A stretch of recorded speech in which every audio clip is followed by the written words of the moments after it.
বাংলাদেশ গতকাল নেপালকে হারিয়ে সুপার এইটে চলে গেছে। এখন অনেকেরই প্রশ্ন, সুপার এইটে কোন গ্রুপে পড়েছে বাংলাদেশ এবং কবে কবে খেলা রয়েছে। এই বিষয়টি জানতে চাইলে ভিডিওটি সম্পূর্ণ দেখুন এবং আমাদের চ্যানেলটি সাবস্ক্রাইব করুন এবং আমাদের পাশেই থাকুন। বাংলাদেশ গতকাল নেপালকে হারিয়ে অনেক অসাধারণ একটি ম্যাচ খেলে সুপার এইটে চলে গেছে এবং বাংলাদেশ অনেক সুন্দর খেলেছে এই কয়টি ম্যাচ।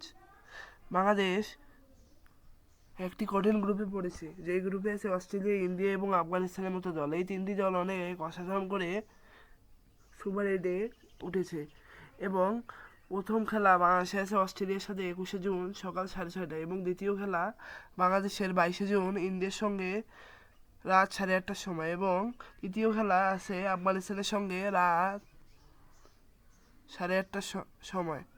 তবে আপনার কি মনে হচ্ছে, বাংলাদেশ কি সুপার ফোরে যেতে পারবে? এই বিষয়টি আপনার কি মনে হচ্ছে? এই বিষয়টি বেশি বেশি করে আমাদের কমেন্ট বক্সে কমেন্ট করবেন এবং ভিডিওটাতে লাইক করবেন। সবাইকে ধন্যবাদ। আসসালামু আলাইকুম।